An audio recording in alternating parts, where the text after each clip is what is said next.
Age proponents are placing remarkable responsibility on our teachers. In my book, Gods of the New Age, I quoted Dr. Pierce, a professor of education and psychiatry at Harvard University. He made this statement at a seminar on childhood education in 1973 and reaffirmed it in a phone conversation. He said every child in America entering school at the age of 5 is mentally ill because he comes to school with certain allegiances toward our founding fathers, toward our elected officials, toward his parents, toward a belief in a supernatural being, toward the sovereignty of this nation as a separate entity. It's up to you, teachers, to make all these sick children well by creating the International Children of the Future. In an article entitled A Religion for the New Age, published in The Humanist, we find these words: "The battle for humankind's future must be waged and won in the public school classroom by teachers who correctly perceive their role as the proselytizers of a new faith. The classroom must and will become an arena of conflict between the old and the new, the rotting corpse of Christianity and the new faith of humanism." Now, the world's figured this out long ago. They realize that if you want to form the mind of the next generation, start when they're young. So the move towards environmentalism and social justice and all the things that we hear being spoken about in school, in public school and in secular education, we're talking about them being global citizens and their responsibility to the earth and environmentalism, because the earth is a living, breathing thing. The very New Age view of environmentalism and all of the causes that are behind it. We're also told that there is no God because evolution solves that problem. In every way, every possible scenario, we've moved God out of the way and replaced him with something else that's a rivaling belief. Environmentalism is the political title for the ancient pagan religion of earth worship. In my book, The Evolution Conspiracy, I explained how evolution is the basis, the foundational faith for Eastern mysticism, the idea that the world evolved over eons of time and through millions of death cycles. This is in opposition to the biblical teaching that God created the earth in a moment of time, it was wonderful, and death entered through sin. Because creationism is discussed in the Bible, it has been expelled from the classroom, and yet Eastern mysticism, the religion of India, is promoted and actually presented as scientific fact. Environmentalism is also submitted as scientific fact, but it is based on the foundation of Mother Earth worship, the deification of Goddess Gaia, and the preservation of nature over human life. In fact, it teaches that saving the whales or whatever endangered species must be preserved, yet allows for the murder of millions of babies aborted in their mother's womb, and this paid for by our tax dollars. Children and naive young people are being targeted in the classroom, indoctrinated with an anti-biblical worldview, yet taught to embrace a global one-world spirituality. They have been carefully programming the children in the perspective of a one-world government for many generations. But now they have also been understanding that they need to give the children a mystical experience.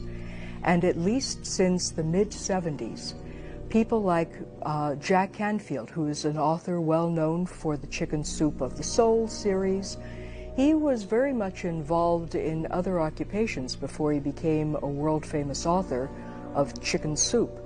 He was very involved in education and in fact co-authored an article with another educator named Paula Klimek. It was published in the New Age magazine in 1978, in which they talked about education, New Age education for children, and how if they were very wise and very careful, they could worm their way around any parent who might be a little concerned about bringing the children into contact with practices of mandalas, which is an ancient Eastern mystical technique of putting yourself in an altered state of consciousness through symmetrical geometric drawings, of mantras, another meditation technique from the East, which takes a word or a phrase to repeat it to put yourself in an altered state, through contacting your wise person, which they called a wise person. And by the way, Jack Canfield was very careful to point out, if any of the parents are concerned about teaching your children how to meet their spirit guides, for goodness sake, don't call it that in the public school classroom. Change the terminology. Call it their special invisible friend, their special counselor, their wise person, their spiritual friend. Whatever it takes to get by those narrow-minded parents who will also, by the way, find themselves objecting to the introduction of centering prayer and meditation techniques, guided imagery visualization techniques, all of the practices that are not only the mainstay of hardcore occultism, but now find themselves in the church. The problem is those kids from Christian homes, allegedly, are going to those schools and they're coming to church, and the church isn't offering any kind of a balance. The church is not offering answers to what's being told them in school. There's nobody that is filling the void of all of the questions that are being addressed to them in a secular school that makes no provision for God. And by the time that they come around to the church, they're not getting it there either. What was the purpose of bringing in these ancient occult practices into the school? The purpose is very simple. If you can give a child an experience, a spiritual experience, at an early age, then you have likely got him for life. He will be converted. If you can program him into your way of thinking from the time he's young, you will indeed find it very difficult to see him depart from it as he grows older. So they're bringing these practices in, and it wasn't just in the 70s and 80s. These things have been focused in on the gifted and talented children who were viewed and are viewed as being the potential leaders of the government and the business world and society and the church. And so especially the brilliant children were being given projects on building their own Ouija boards and studying about palm reading and learning how to do meditation techniques and what the gurus did. Of course, no mention of biblical Christianity. Also during that time period, there was the birth of transpersonal psychology, and one of the very important elements was the practice of shamanism. And of course, shamanism is what we know as being a witch doctor or medicine man, something that has traditionally been associated with tribal cultures. These individuals would go into altered states of consciousness through drumming and would access the information from spirit guides, animal spirits, what have you. Well, Dr. Michael Harner put together an organization called the Center for Shamanic Studies, and he began giving seminars to many professionals, many of them doctors and therapists and counselors, on how to access shamanic states of consciousness to help their clients in their personal problems. And he began training tens of thousands of Westerners, most of them professionals, and many psychologists were trained in shamanic practice. A lot of this activity became known as the personal growth movement. A lot of self-help books, especially in the 80s and 90s, began to illustrate that meditation was necessary to move from your lower self or ego self to your higher self. And this is exactly what the Alice Bailey prophecies were about, that you would use mantras, you would use focusing on your breathing, which was very much opposed to biblical meditation. By the time the 80s came rolling around, the New Age movement, which in the 60s was known to be connected with Eastern mysticism, had legitimized itself as body-mind science and permeated into the health industry, posing as beneficial body betterment, promoting programs like yoga for better health. It also claimed medical legitimacy through the holistic idea, the idea that the whole is one, that body, mind, spirit needs to be treated as a whole. The Bible prescribes good health through a relationship with the Creator God and using His moral standards for a good life. But Eastern mysticism leans on the influence of supernatural powers called spirit guides or energies and invites them to help with the healing process. The Bible calls these entities, energy or whatever, demons, fallen angels who are under the leadership of the serpent, which in Eastern mysticism is deified as a good power. These two worldviews are in stark opposition to one another, one under the abeyance of a creator God and his principles, the other turning to Eastern mysticism's spirituality to be involved in the healing. A Christian cannot approach health through this Eastern holistic view, which justifies itself as bona fide science. The 80s was a very important decade in this movement because it started to move away from the counterculture base that it had in the 60s and 70s and started to move into more of mainstream society in the sense of people who would normally be interested in mysticism, and this was done primarily through the recovery movement. The holistic movement was another way in which Eastern mysticism has infiltrated Western society as well as the church. The holistic movement in the East sees the mind, the body, the soul of an individual as an entire whole unit which can be healed by means of spirit through an aligning of the key force or the prana, the energy force that surrounds us all, and a balancing of those psychic forces. They believe that they can bring healing not only to the body, which used to be the territory of medicine, but to the mind and the spirit as well. John Bradshaw had written two best-selling books at the time, Bradshaw on the Family and Healing the Shame That Binds You. Both have sold, I think 2 million copies each. Well, Bradshaw, in his in one of his books, claims, I think it was the second one, Healing the Shame That Binds You, that he had been trained or initiated into Kriya Yoga by actor Dennis Weaver, who was a minister in the Church of Self-Realization, which was founded by Swami Paramahansa Yogananda in Los Angeles. So John Bradshaw actually became a Hindu mystic by embracing this practice, and then he incorporated into his books. Like in both his books, he said that our true self is our God self, and that we are, in essence, microcosms of the universe. Each one of us is one with all that exists, which is the Hindu concept of God. In the Leadership Academy, in the Anthony Robbins organization, one of the major topics is body, mind, and spirit. And in the spirit, he talks about oneness with the universe. He talks about yoga, meditation, controlling, your spirit and connecting, with the universe.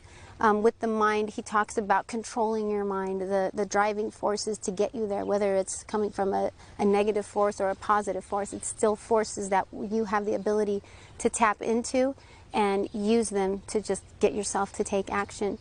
This whole holistic approach of the body, mind, and spirit is anti-biblical, and it's all a part of the New Age. One of the things that really gave the New Age movement a tremendous boost in the 1990s was the rise of the Wholistic Health Movement, also known as the mind-body-spirit movement.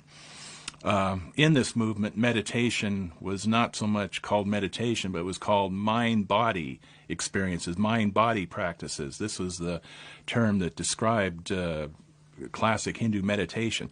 One of the major proponents of this movement was a man named Dr. Deepak Chopra, who originally was connected with Transcendental Meditation and the Maharishi Mahesh Yogi. Deepak Chopra is a mentor for Anthony Robbins, and at the time I didn't know that Deepak Chopra is his beliefs and his backgrounds are heavy rooted in Eastern mysticism. So I've, in the fluff of having the job and the excitement and being a part of something I believe was so great, I didn't realize how deeply rooted the beliefs were in what the organization, in the Anthony Robbins organization, the motivational industry, how similar it is. It was camouflaged to make you feel that it is all about just the better you, and it is all about just mind science, which seems like it's no big deal, but the actual rituals that go on in the seminar business in regards to the trances they put you in, the state of mind, and putting into deep demonic states of mind is, even at that point, because I was in it when I was selling it, I thought that was all a part of mind science. It wasn't until I became a Christian and started studying, God's Word is where I see that it is demonic. It is a spirit. It's the wrong spirit, and it's walking in total darkness. Deepak Chopra is an advocate of Eastern meditation. He was a disciple of Maharishi Mahesh Yogi and is also an Ayurvedic practitioner of Hindu medicine. He is a classic Hindu medicine man, a shaman who promotes Eastern spirituality based on Eastern medicine. Ayurveda is a herbal-based medicine, a tribal medicine that has been practiced in India for centuries. Chopra presents it as a science because he believes his Hindu religion is based on true knowledge and is therefore science. In Sanskrit, Ayurveda means complete knowledge. Therefore, to a Hindu who follows mind-body holistic thinking, it is science and true. This is a religious claim, not a medical claim or a scientific claim. One only has to go to India to see that Indians are not super specimens of mind-body health. It simply isn't true. Ayurvedic medicine is grounded in the idea of oneness, the whole, that self is divine.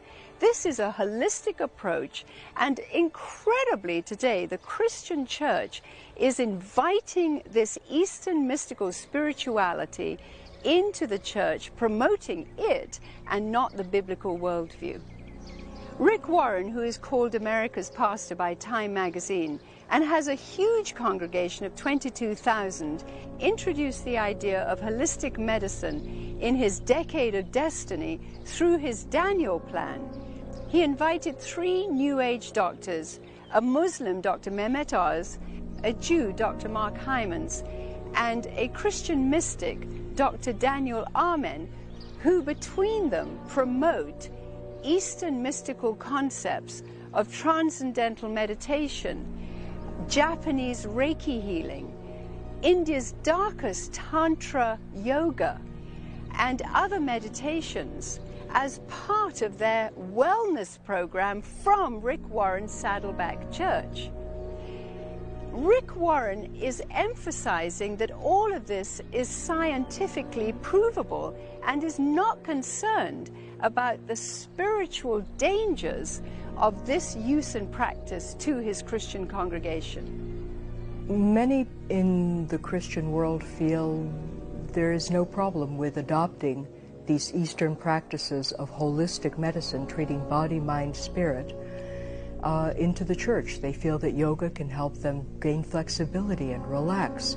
It can help calm the nerves and soothe their mind as they learn relaxation techniques.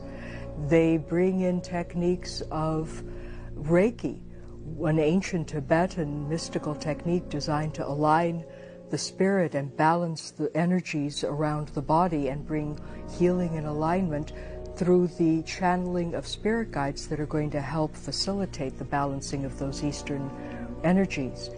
Yoga has now been embraced wholeheartedly, not only by parishioners sitting in the congregations and the pews, but by the pastors themselves, who actually open up the sanctuaries to allow Christian yoga classes to be conducted there with the mystical sound of Om symbol from Sanskrit being placed prominently next to a crucifix on the altar.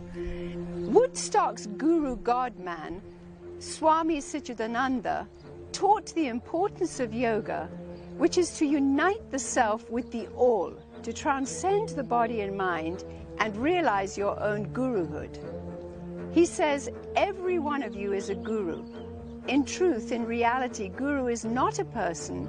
Guru is omnipresent consciousness, which pervades everything, which guides the entire universe constantly, is a steady wisdom, that divine within, the God within you. You are ignorant of your guru within. Guru is the teaching. The teaching will always be there. The teaching is the guru. You will realize your own guru within. That guru constantly guides you in all your efforts in life.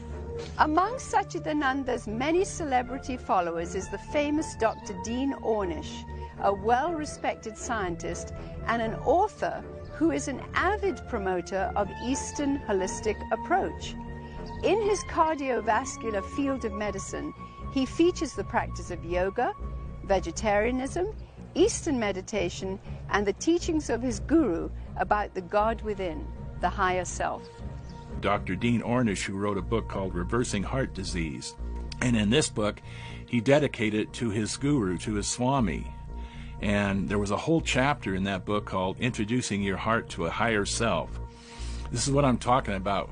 For the first time, we had a melding of medical science and Eastern mysticism. And people were being presented with the practice of meditation, which was a classic Hindu spiritual practice, not so much to change your religion, but to improve your health. The practice of acupuncture, also with its roots in ancient Eastern mysticism, that seeks through stimulating the nerve centers and the energy points to balance the flow of energy, the key energy, that helps align the body so that the psychic centers can be more easily opened and activated, helping the person come into union and an experience of their inherent personal divinity. So these techniques really have only as a sideline the intent of helping you relax or balancing your body. The basic philosophy behind it in Eastern mysticism is to align that psychic energy force so that you can feel that flow of energy rising up through your body that will help facilitate your experience of inner divinity. Many people confuse Eastern terminology and psychological rhetoric to mean one thing when it actually means something quite different.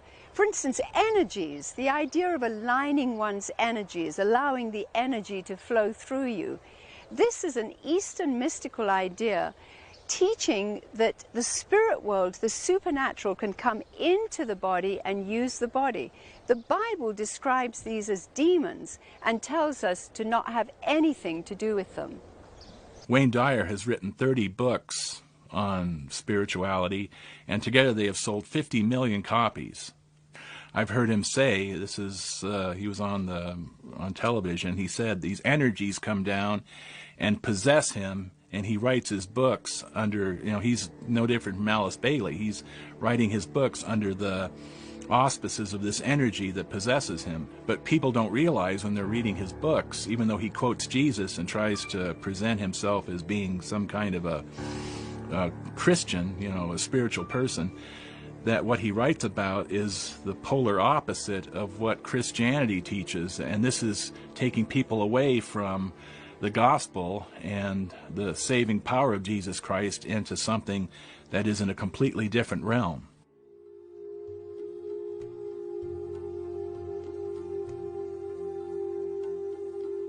Yoga disciplines are practiced to alter the mind state through visualization, the idea that the inner, the self within, is actually part of the all outside. The idea is to lose your individuality and merge with everything outside. Self-realization, self-actualization means that you, through an altered state, come to the idea that you are one with everything. This is a pantheistic idea that God is in everything and everything is God. One of the major repercussions of the explosion of mind-body medicine was the popularity of yoga. And these practices that many people think are mere stretching are basically limbering you up for meditation, that meditation is very much a integral part of yoga, and even the asanas themselves have spiritual connotations. So many people embraced yoga for fitness, but then wound up embracing Hindu spirituality as a result. At the beginning and end of every yoga class, the yoga teacher will go, Namaste, and the students will respond, Namaste. Now in Sanskrit, that means the God in me bows down to the God in you. We now see yoga as being an integral part of Western culture. Practically every fitness center, every spa, every health club offers classes in yoga. And I believe yoga was one of the major things that brought respectability to New Age spirituality. The concept of samadhi, the concept of the divine in all, is now considered to be quite normal, whereas before it was considered to be flaky, or weird, or even blasphemous. If one goes to the fitness section, I'm not talking about religion, I'm talking about if you go to the fitness section of any secular bookstore and look through the books on yoga, you will find terms like samadhi, kundalini, chakras. These all have spiritual connotations. Samadhi is this mystical state where you are one with the universe. Kundalini is this fiery serpent energy that goes surging up through the spine. Chakras are these energy centers that produce psychic powers in the sense of that you are divine. Now, one of the very clearest signs of a Kundalini awakening has always been these kriyas. You see this woman involved in the New Age movement. She's walking along exhibiting these kriyas happening, involuntary jerking motions. And the staggering thing about it is that we are seeing again and again and again these exact same type of kriyas invading the church. This has always been one of the clearest signs of Kundalini that we know of. A friend of mine from South Africa who's done a tremendous amount of research on this topic says that Kundalini is like a false Holy Spirit. It produces even miracles and healings, infusions of love and power and energy and emotion and all these kinds of things, and yet it's the Hindu version of the Holy Spirit, and it's not holy. Anything based on the chakra system will inevitably have an occultic outcome. So, in essence, energy healing is definitely connected with the practice of witchcraft. Now, they present it in a way that's non-religious. They present it in a way that this will help you get rid of your stress. It'll help with your arthritis. You know, it's usually presented in a context of physical betterment. You know, as again, you know, producing well-being. As they say, it has nothing to do with religion. You can be of any religion and have it done on you. The source of power in the holistic movement is called the Kundalini force.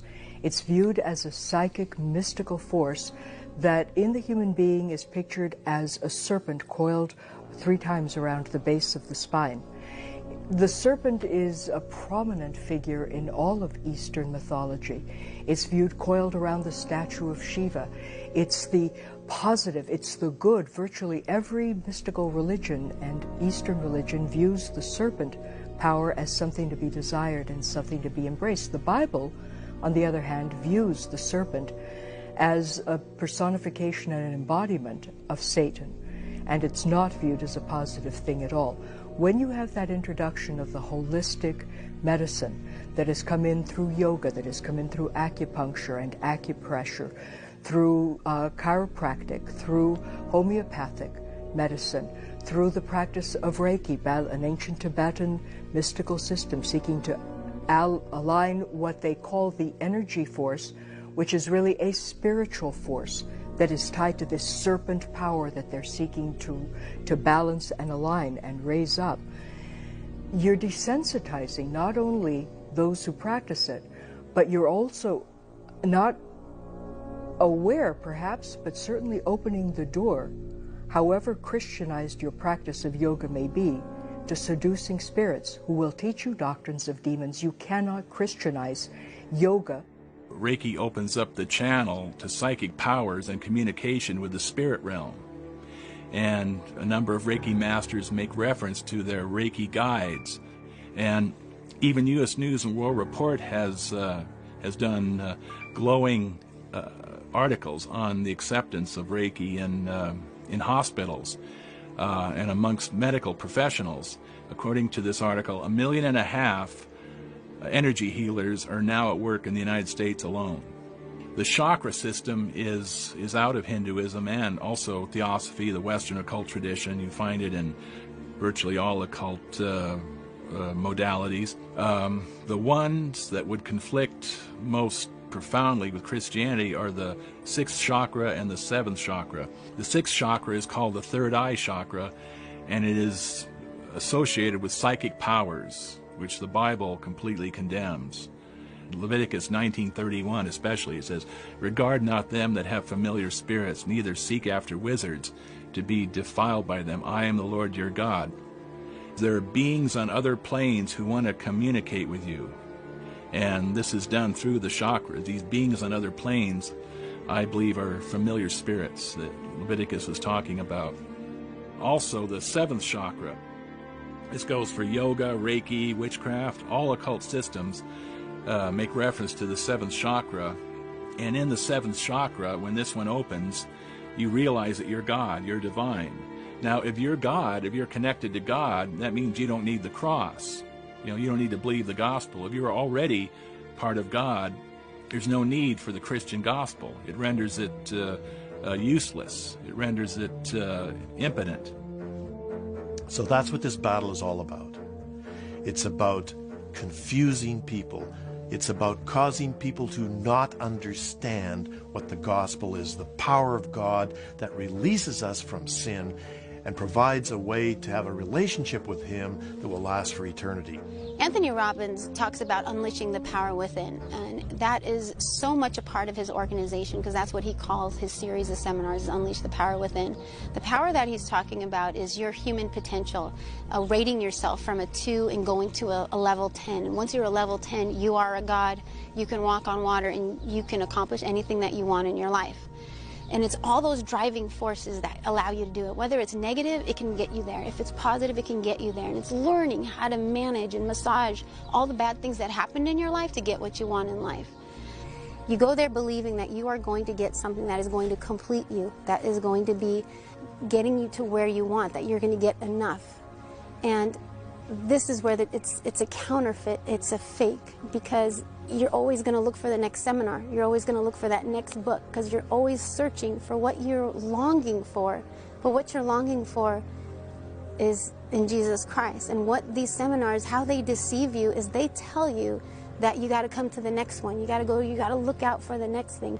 And you constantly going there trying to make yourself better and make your life better, but it doesn't get better. The cross is the central focus of Christianity. The cross is the hope of the world. Behold the Lamb of God, which taketh away the sin of the world, being now justified by His, Christ's blood, Romans 5:9. The cross and the Word, the gospel, is all that is necessary.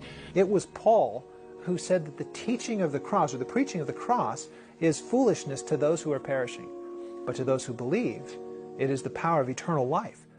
Paul was able to say in Romans 1:16 that he was not ashamed of the gospel, because it was the power to salvation to all who would believe, to first the Jew and the Gentile. What he goes on to say is that in it, the gospel, the teaching of the cross, the atonement, all of that, in it is the righteousness of God revealed. God is righteous. He's a God of justice. He's a God of righteousness and perfection. Satan hates the gospel, but the gospel is the power of God, and we must proclaim it until the end.